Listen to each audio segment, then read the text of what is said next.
When most people talk about business transformation, they're throwing around buzzwords. But my guest today has actually been in the trenches, turning disruption into real opportunity.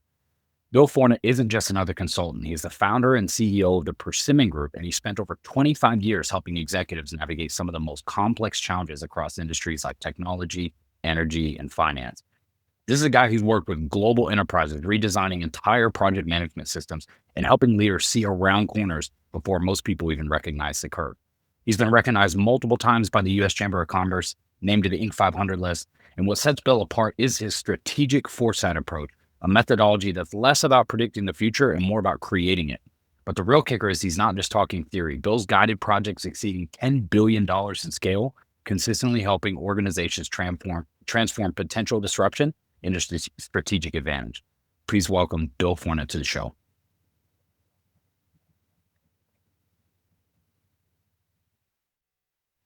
All right, Bill, welcome to the show.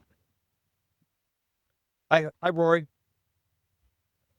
It's good to have you on. And obviously most people won't know this, but this will be our second time trying to tackle this. And hopefully this one turns out all right. Yeah, no, I appreciate it. Thank you. I appreciate it.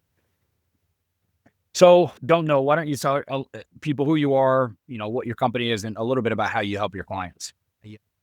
Sure. So I'm a executive coach and consultant in work industries.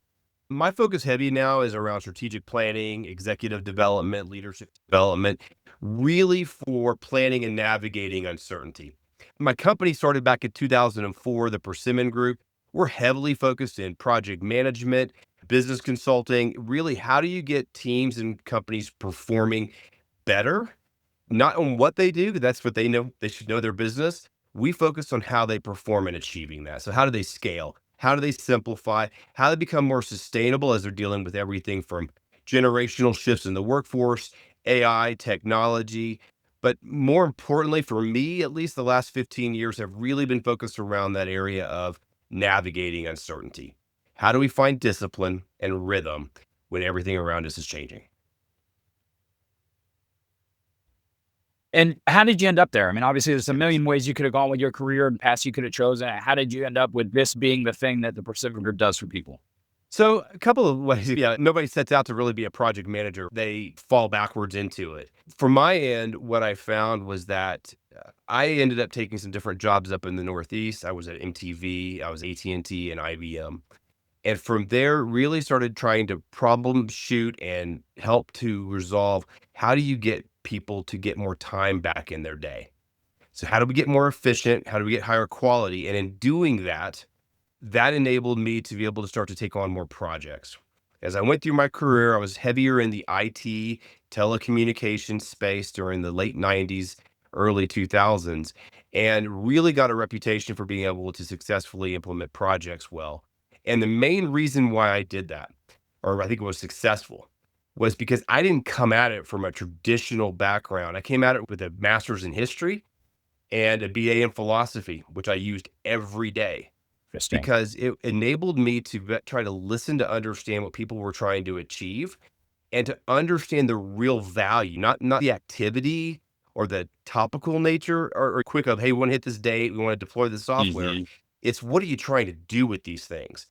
And that allowed me and my teams to get very creative in how to bring both short-term and long-term wins for these organizations. So you didn't have to wait 18 months or 2 years for the software to be deployed. We could start shifting the organization culturally, operationally, and process-wise before we would bring in even the technologies. It's really interesting you say that. And I really appreciate that your background was not specifically, obviously, project management. I think that makes a ton of sense because I see it with entrepreneurs all the time, even with myself, where efficiency is a real problem. And sometimes, well, I'll just give you my personal. So I know with myself and some other guys that have come out of the military, one of the things that we run into is that our baseline is high stress. And so we optimize for that in our business. Like that's what feels normal, right? So then when things are okay or boring or calm or whatever, we have a little bit of like, what's wrong? And so I would love to hear you talk about how you help people with that. Cause it seems like it's such a sort of deeply personal psychological thing. And so how do you solve that? Yeah, so first, it can be valuable. Some people thrive off of that sense of pressure and urgency. I'm one of those in my career I did. I think the challenge is it's not scalable. And so as an entrepreneur, so many entrepreneurs are going to come in and they're going to work Right. day and night to get their thing going, whatever that may be. The challenge is there's a point where you're trying to scale. And not everybody in your organization, first of all, has Mhm. the same emergency or wants to have the same emergency. But second of all, it can the downside of that is it can create a really high yo-yoing effect, hyper reaction of everything becomes a fire drill. And I work with a lot of in corporate cultures that have been built around what I call heroes or firefighters. They're the people who they've always been able to come Yeah. in, they save the day. The challenge on that is if I remove, and you know this from the military, if I remove that hero from the situation, what happens with the rest of the team? And in special operations, everyone's built to be able to survive and thrive off of each other, even when somebody's not there. But in traditional or conventional forces, that's pretty uncommon, where you've got one or two that are really strong, but you have others that following the lead. And so in business, the same thing is true. And so what happens is it's not sustainable.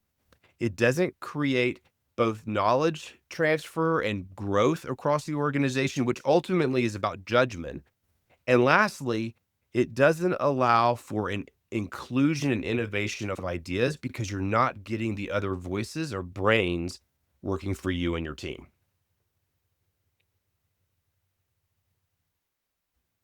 You said so many things that I could probably talk about for the next hour. One of the things I wanted to highlight on Yeah. you just mentioned judgment, and Yeah. I think that's super interesting because we even had a saying in the military: "Good initiative, bad judgment." Right? Good on you Yeah. for doing effort, but you didn't make the right decision. And Yeah. so, how do you that knowledge transfer? How do you improve someone's judgment, or how do you improve an organization's judgment? Or however you go Yeah. in and look at it. So I love, first of all, I'm so glad you honed in on that one because judgment right now to me is the name of the game for leaders. If I ask executive teams, they want teams and organizations that are adaptable to change more proactively than reactively is the desire, right? But sometimes you have to go reactive. And and they want teams that are resilient, that could take a punch, get off the mat, and get back performing really well. The two things that I find that you need to be hiring for and coaching for in your organization at the individual brand new employee coming in even level are personal or self-awareness is number one, and judgment is number two. Because awareness is how well you read a situation. How much emotion or bias do you bring when you're looking at something? Or can you read a situation pretty openly? And if you can't, you can coach through that. That's giving people more exposure, more experience, asking questions of them, which is what a lot of leaders are failing to do in their teams because they're moving so fast, is they're not asking enough questions. And that leads to judgment, which is making decisions with the data points that you have.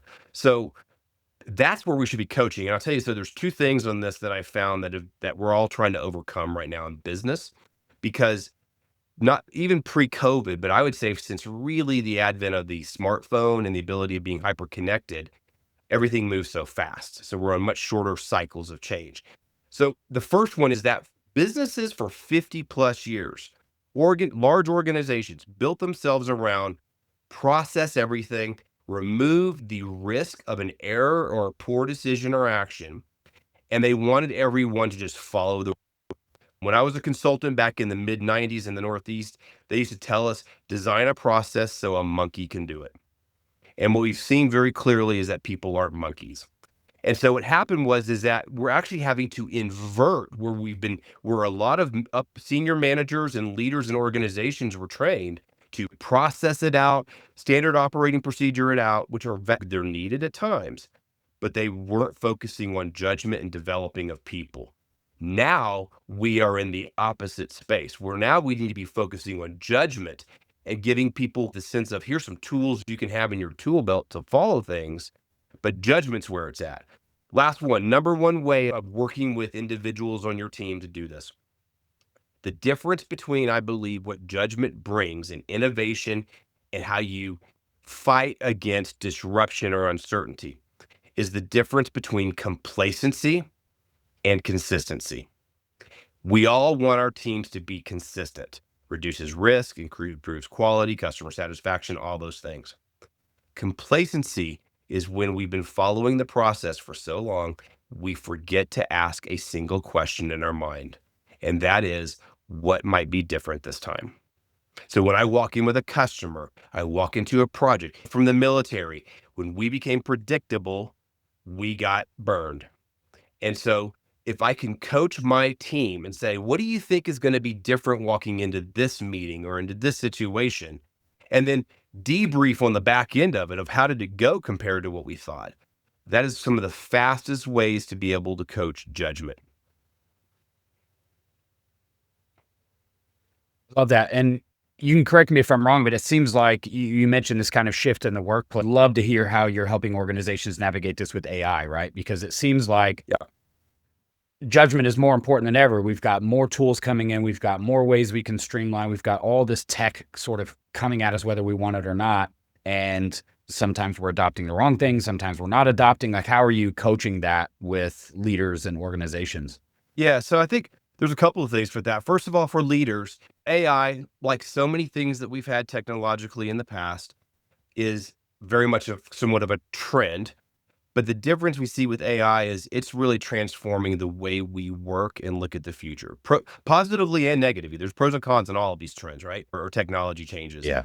With Right. leaders, I think that the biggest thing they have to watch out for, number one, leadership teams, if they're allowing their AI strategy to be driven or dictated by their CIO or CTO of their organizations or chief information officer or technical officer, they're already failing.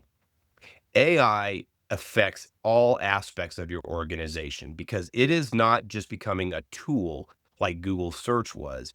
It is actually rewriting the org charts in organizations. And there's the idea you can get quick gains by, oh, if I can have AI replace these roles, that's great. But I believe what leaders really need to be stepping back is, and then there's two words I want to give you. One is strategy. So strategically, they need to be stepping back and asking and resolving what's the direction we're trying to go.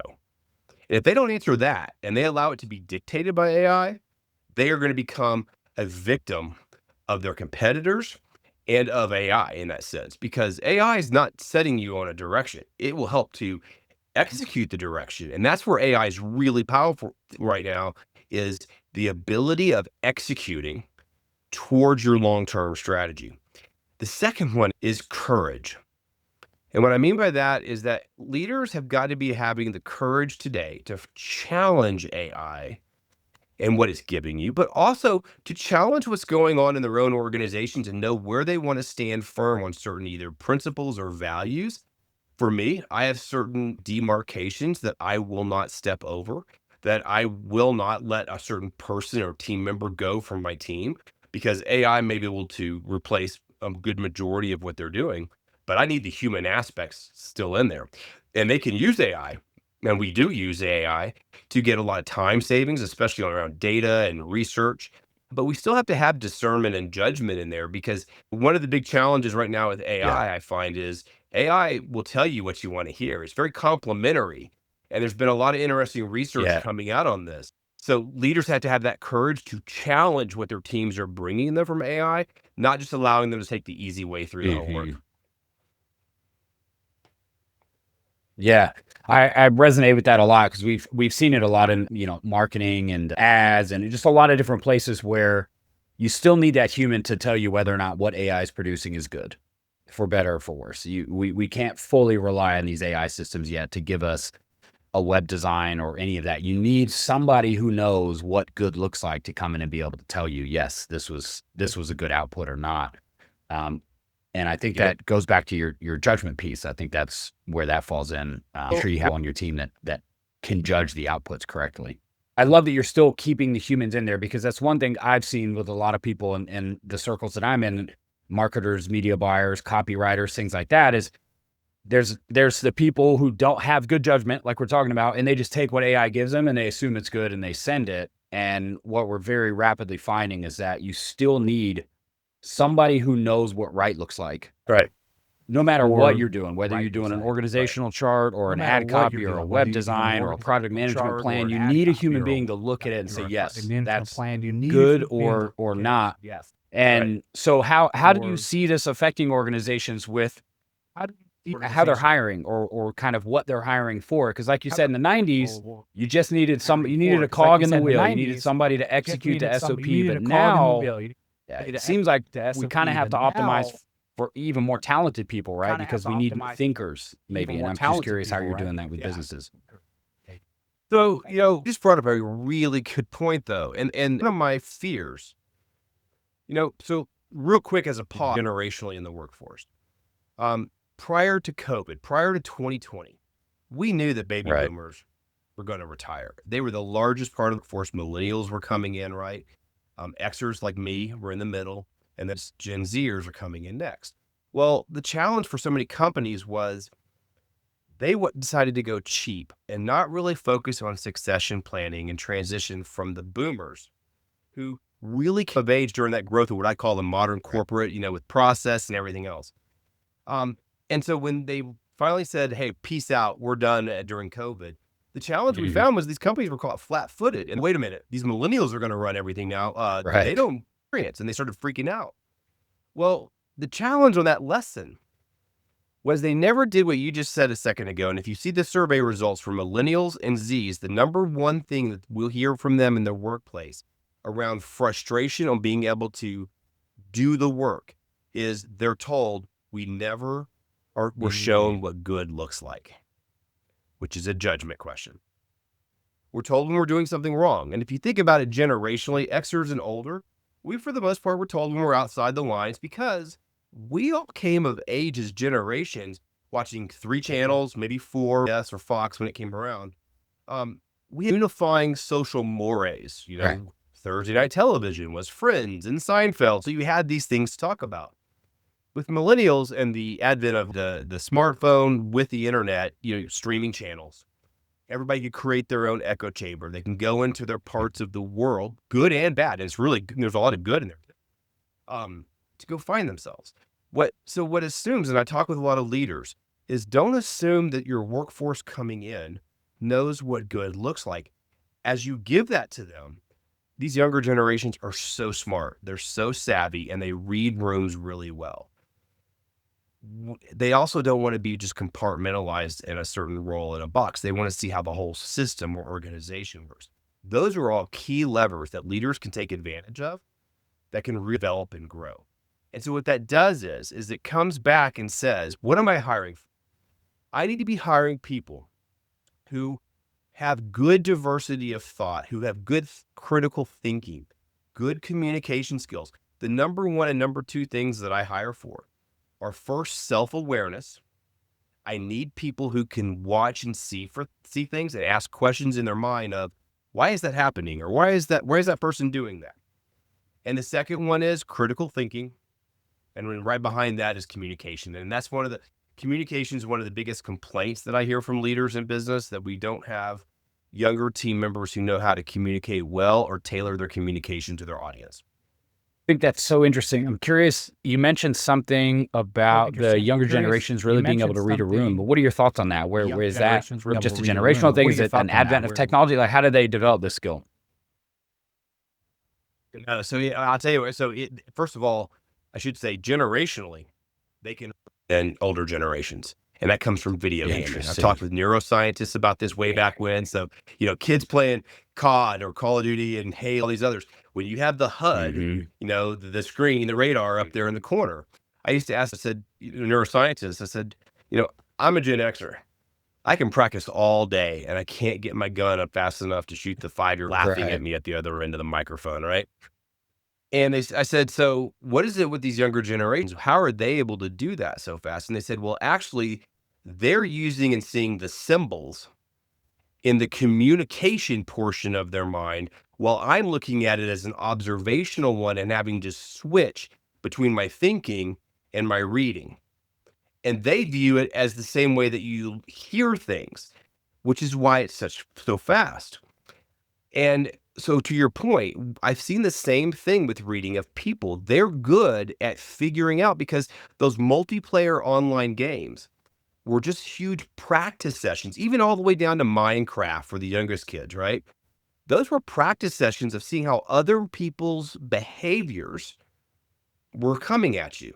While We were always, my generation, we were looking for things like a decoder ring. What does that mean? Why are you doing that?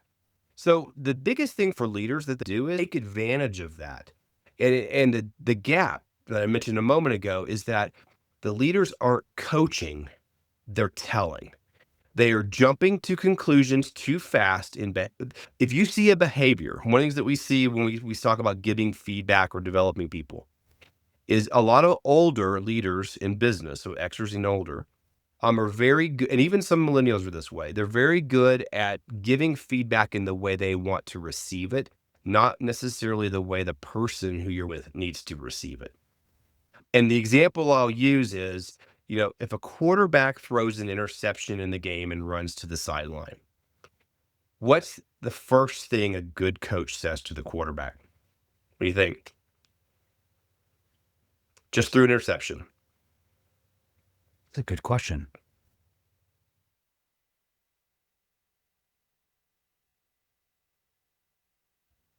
I mean, it's probably something at first of like shake it off, or we're gonna get another rep, or Sure, that's yeah, that's the easy thing. Yep. But right after that, what should they say? Because here's what a lot of coaches will say, a yeah, teller, if you will. You should have thrown it to the left shoulder, yeah, man. yeah, What were yeah. you thinking? But here's what a good coach says. What'd Right. you see? Where were you throwing? And why? Where were you throwing? What did you see? Did you see that D back coming across the center? And the reason you do that by asking a question is it allows you to get into the eyes of the person and the mind of the person you're working with to see what they saw, so that if I say, okay, you should have seen these other things, now I can ask you questions to pull you to where I broaden your awareness. So that's what I'm trying to watch for. When you have a younger employee that comes in and says, "Oh, I think this person's really upset. This client's not that with us." My first question is not, "Okay, well, wait, what do we need to do?" My first question is, "Wait, what did they say and Right. how did they say it?" Because what I'm watching for is to coach them on, could there be other interpretations of what you saw or heard beyond your first Hmm. conclusion? That is coaching judgment. And so I do so much with the outdoors, and I really focus on the idea of the map, which is my plan, versus the terrain, which is my environment. The scout who always walks ahead when we're backpacking is the person who's watching the horizon. They're looking to see, is the trail, can I see the trail still, or is it disappearing? Is there snow or a rock slide or a washout? And when you meet someone coming on the trail towards you from the opposite direction, oftentimes we stop for a minute and say, "Hey, how's the trail ahead?" Or "Was that campsite available?" Or "How was the waterfall? Was it worth stopping at?" All of that is giving me intel from which then I can make judgment. If I don't have those things, I don't ask questions, then I'm just assuming I know what the answer is Right. going to be. So how are you helping organizations apply this, right? Because I would imagine most organizations, obviously, like you mentioned, they're bringing in AI, and I think a lot of them are probably asking, like, who do we Yeah. maybe not need? Who's redundant now? Or how does it affect Yep. hiring and management and firing? How are you coaching organizations through this as they're trying to, simultaneously scale and Sure. be lean? Yeah. So the very first one is a strategic question of, what does success look like for you in 3 years or 5 years? And I know all the Right. details because the world changes too fast. So, as you know from the military, there's Mhm. commander's intent. I refer to it as leader's intent. And it creates the end state that says, once we've done all the work, we've hit all the goals, we've achieved the things we wanted to do, what does success look like? And that broadens into a more qualitative conversation. It also gets into, what does success look like for your team and your company? What do you want it to look like? That gets into some culture things. So strategy and culture are the two that I start with very quickly. But then at the same time from there, it's getting into practical initiatives and roadmap that you can start to step your way there.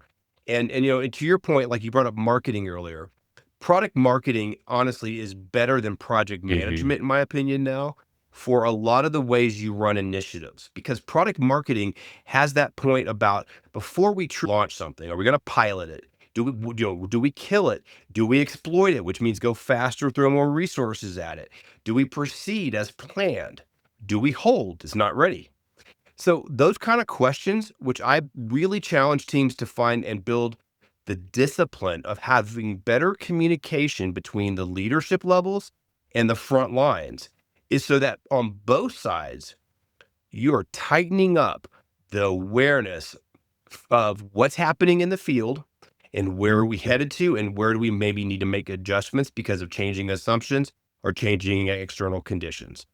Those two things, tightening up that communication reduces the risk of leaders thinking, "Oh, I thought you guys had done more planning on this and this was solid." Or the front lines thinking, "Oh, I thought we were still going down this path strategically. I didn't know we had changed direction."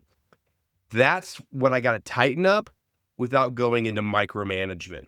So discipline at that level, simple techniques. I call them power plays, but they're like tools in your tool belt. Those are things that I've created for everything from communication to strategy to culture to time management. Those are ways that, and some of them you would know from your experience in the past, like the known knowns exercise, which is about assumptions management. Um, I find those being ways of getting us better communicating. Very cool. And I'm curious on the other side of that, if somebody, let's just say like one of your kids is just coming into the workforce, what would you be advising them that they know how to do well, or what skills or, strengths would you say that they need going into the modern workforce? So I think the number one is listening and observing.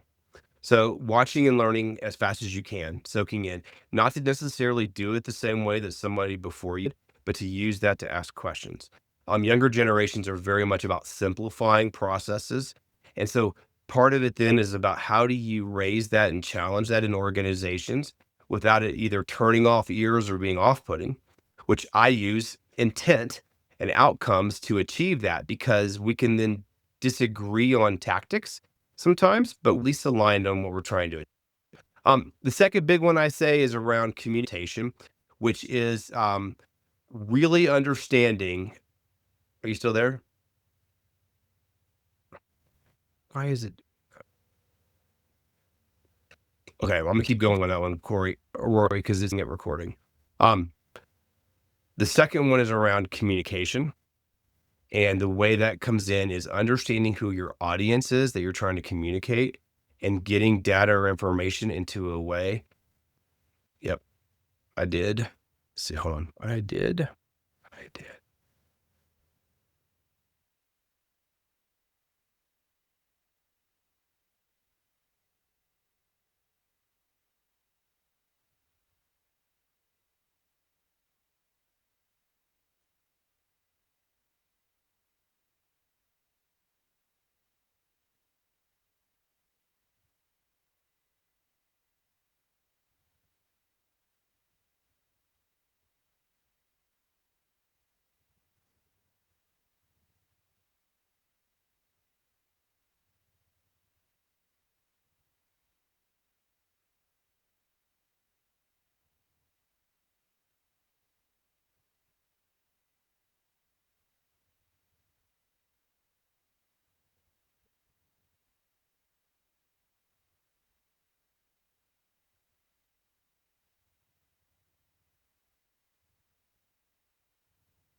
Hey, take a We're look back. and make sure the other file is still showing as recording because it was 73%. And I'm worried that when you kick off a new link, it restarts a tab. As long as so it'll tell us at the end. Usually if you open the browser, if you're in the descript room, it will keep uploading. So I Oh, think yeah, it's okay. I've never had any issues on any of these before. I don't know if it's descript. It does come up. It keeps saying little red unknown error occurred is when it did it. So it did it Yeah. even after you tried coming back because your image came or your video didn't come on, but your box came back on. Just so you Yeah, know. yeah. Yeah, I don't yeah, I mean, Okay. it might be a Weird. descript thing. I don't All right. know. Never had Well, these issues. so last little piece I just want to add, and you can clip this on the new. One of my kids say coming into work. as I was going to say, is understanding how to communicate with your audience. And so this is one of the biggest blind spots, I think, with the younger generation coming into the workspace. They're so used to communicating with their peers, whether it's for school or multiplayer games or what have you.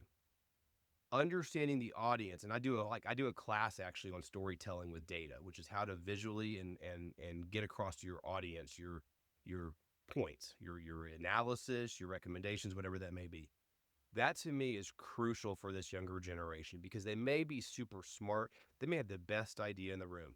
And I used to say, as a leader for myself and coaching leaders, you may walk into a room where you know what the solution needs to be with a team, but you need the team to create the solution. And so what you do is you use your knowledge and information to ask questions so the team comes to a similar answer. It may not always be the same, it might even be better, but they own it. And I think with the younger generations, that's a key thing for them as well. They're so fast moving, they're so pragmatic. They want to get to a solution fast and efficiently and then move to the next one. But in doing, they may not have the buy in from the other parties that they need. Mhm. Yeah, that makes a ton of sense. So I'm curious about the Persimmon Group internally. I mean, how have you guys really adopted AI? You mentioned a little bit earlier about, empowering your team. What does that look like for you Yeah, guys? so actually, we've been really at it for over a year. So in the space of project management, the question was, how can you leverage AI to improve the way we deliver projects and work with clients? And my team has done an outstanding job in that space. So it's been everything from looking at, are there things that you could start to create workflows or scripts with AI on to improve, generation of a schedule or an issues log or some of the basic things that can eat time. Because whether it's project management or like in my company or even with clients, the number one miss that I see in so many organizations and leaders right now is they don't have enough time. That's what I hear all the time. I don't have enough time. And the number one area that they're losing time in is meetings.